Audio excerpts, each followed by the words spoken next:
Hello बच्चों, स्वागत है आप सभी का DSR फॉर यू चैनल में। बच्चों, कक्षा 8वीं के इस साल बोर्ड एग्जाम होने हैं और उसके संदर्भ में बोर्ड के माध्यम से आपके लिए एक 8 ग्रेड अभ्यास पुस्तिका बनाई गई है, जिसमें कि आपको अध्याय वाइज पूरे उत्तर देने हैं और इसी के हिसाब से आपका पेपर भी डिजाइन होगा। तो बच्चों, यहाँ पे इस वीडियो में मैंने आप लोगों के लिए ये जो पार्ट 1 है विज्ञान विषय का, इसका आपके लिए सॉल्यूशन यहाँ पे प्रस्तुत किया है, जिसको आप बहुत अच्छे से देख लें और जैसा का तैसा आपको लिख देना है। अच्छा, इस सॉल्यूशन के जितने भी उत्तर हैं वो आपकी पुस्तक से ही लिए गए हैं। तो देखें, पहला प्रश्न था फसल को कितने वर्गों में बांटा गया है, प्रत्येक वर्ग के 2-2 उदाहरण। तो पहली थी खरीफ की फसलें। ये खरीफ की फसलें क्या होती हैं? वर्षा ऋतु में बोई जाने वाली फसलें खरीफ की फसलें कहलाती हैं। उदाहरण हैं धान की फसल, मक्का, सोयाबीन आदि। रबी की फसल, तो शीत ऋतु में उगाई जाने वाली जो फसलें होती हैं बच्चों, वो रबी की फसलें कहलाती हैं। पूरा लिखा है आपके सामने, इसका उदाहरण भी आप लिख दीजिएगा, गेहूं, चना, मटर। मैं फिर से कहूँगा कि आपका जो एग्ज़ाम है इसी से आना है आपको प्रश्नोत्तर, तो आप इन पूरे प्रश्नों को लिख लें।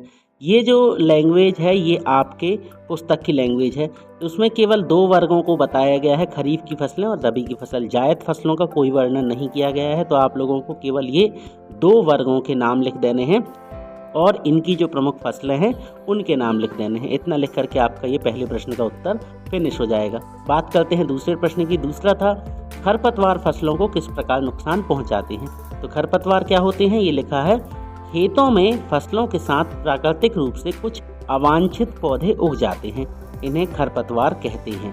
ये खरपतवार जल, पोषक तत्व जगह जगह भी घेर लेते हैं एवं सूर्य के प्रकाश को रोककर फसल की वृद्धि को प्रभावित करते हैं। ये मनुष्य एवं पशुओं के लिए विषैले भी होते हैं, इन्हें बच्चों क्या कहते हैं? खरपतवार कहते हैं। तो ये पूरा प्रश्न था कि किस प्रकार नुकसान पहुंचाते हैं, तो इस पूरे प्रश्न का उत्तर यहाँ पे मैंने आपको बता दिया। ये हो गया बच्चों हमारे प्रश्न क्रमांक 2 का उत्तर। अब इसके बाद देख लेते हैं हम अपना प्रश्न क्रमांक 3।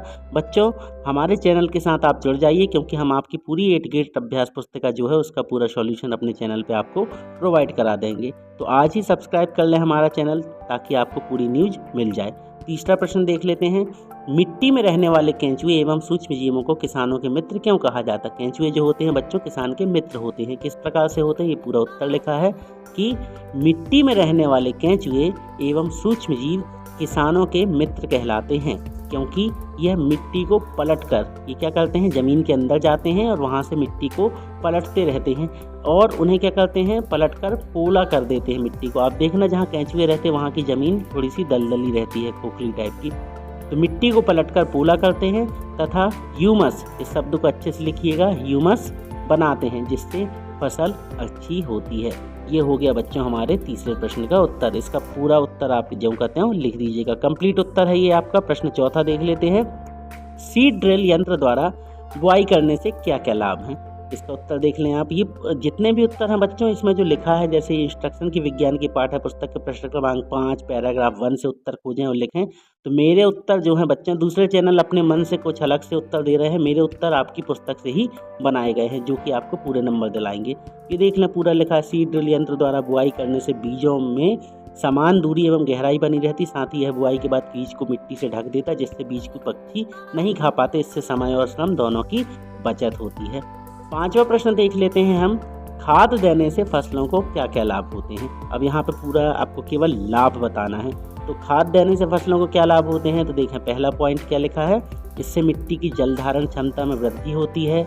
इससे मिट्टी भुरभुरी एवं समृद्ध हो जाती है। समृद्ध मतलब एक प्रकार से रवेदार हो जाती है। तीसरा है, इससे मित्र जीवाणुओं की संख्या में वृद्धि हो जाती है, जो कि फसलों के मित्र होते हैं। और चौथा है, इससे मिट्टी का गठन सुधर जाता है। इस तरीके से आप ये 4 पॉइंट लिख दीजिए, पर्याप्त हैं। एक आध और आपको मन से लगे तो आपको लिख सकते हैं।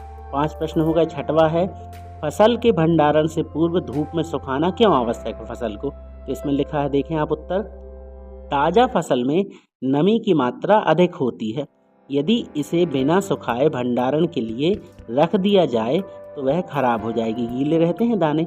धूप में फसल को सुखाने से उसमें कीट पाड़कों, उसकी जो कीट पाड़कों, जीवाणु एवं कवक से सुरक्षा हो जाती है। मतलब जो फसल होती है हमारी खराब होने से बच जाती है। इसलिए इसका पूरा उत्तर ये हो गया कि धूप में सुखाया क्यों जाता है भंडारण के पूर्व। भंडारण क्या होता है बच्चों, आपको पता होगा। भंडारण मतलब कि गोदाम में जो रखे जाते हैं ना अनाज के बोरे, वहाँ की बात कर रहे हैं कि जब गोदाम में रखने के पहले फसल को सुखाते क्यों हैं। आपने देखा होगा मंडियों में बाहर अनाज सुखाया जाता है, वही चीज़ है इस प्रश्न का उत्तर। बात करते हैं हम अपने 7वें प्रश्न की। 7वां प्रश्न देख लें। फसल बोने से पूर्व आप स्वस्थ बीजों का चयन किस प्रकार करोगे। बच्चों ये एक्सपेरिमेंट अपने घर में भी आप कर सकते हैं।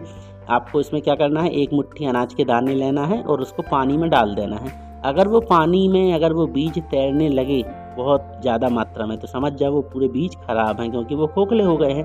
और अगर डूब गए तो वो बीज क्या है, सही है। इसी पूरे प्रश्न का उत्तर इसमें लिखा है।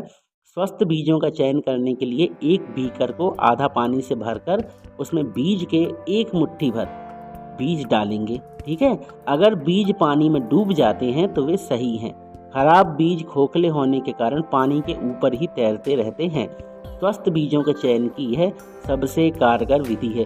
मैं फिर से बोलूँगा कि हमारे चैनल को ज्वाइन कर लें और बेल नोटिफिकेशन को भी दबा दें, ताकि हमारे वीडियो सबसे पहले आप तक पहुंच जाएं। 7वें के बाद 8वां प्रश्न का देख लेते हैं उत्तर। जल की कमी से होने वाले जल की कमी वाले क्षेत्र में सिंचाई की किस विधि का उपयोग करते हैं। तो बच्चों ये है विधि ड्रिप तंत्र विधि।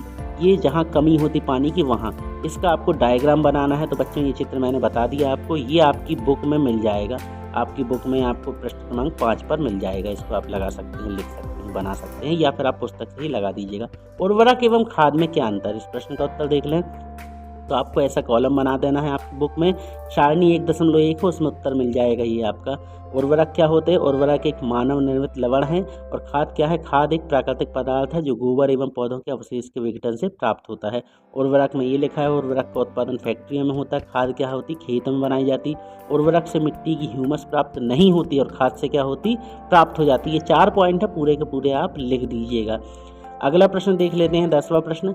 मिट्टी की उर्वरता बढ़ाने के लिए किसान कौन कौन से तरीके उपयोग में लाता है, इसको लिखना। तो क्या है, मिट्टी की उर्वरता बढ़ाने के लिए किसान खेतों में खाद देते हैं। यह एक कार्बनिक पदार्थ है जो पौधों या जंतु अपशिष्ट से प्राप्त होती है। इसका निर्माण किसान पादप एवं जंतु अपशिष्टों को एक गड्ढे में डालकर इनका अपघटन होने के कारण करते हैं। साथ ही किसानों के द्वारा उर्वरक का प्रयोग भी अच्छी उपज पाने के लिए किया जाता है। इसका निर्माण फैक्ट्रियों में होता है, जैसे नाम है इनके यूरिया, पोटास, NPK आदि इसके उदाहरण हैं। सीधी सी बात यह है, खाद जो है बच्चों खेत में बनाई जाती है, किसान खुद बना लेते हैं। खाद क्या है, जैविक खाद बनाई जाती है। ये सड़े गले सब्जियों और अपशिष्ट वगैरह से केंचुए के माध्यम से बनती है, वो होती है बच्चों जैविक खाद। और उर्वरक का उपयोग कहाँ, उर्वरक का निर्माण कहाँ होता है, फैक्ट्री में। इस प्रकार से आप इसका उत्तर भी लिख देंगे। तो बच्चों ये हो गया हमारा 10वां प्रश्न। 10 प्रश्न थे इसमें, 10वां प्रश्न के उत्तर हमने आपको दे दिए। आशा करते हैं आप लोगों को ये वीडियो समझ में आया होगा। अगर ये वीडियो अच्छा लगा है तो इस वीडियो को लाइक कर दें, और हमारे चैनल को अभी तक आपने सब्सक्राइब नहीं किया तो चैनल को सब्सक्राइब भी कर लीजिए। मिलते हैं बहुत जल्द अपने अगले पार्ट के साथ। तब तक पढ़ते रहिए, बढ़ते रहिए, और DSR फॉर यू से मुझे इजाज़त दीजिए। Good bye.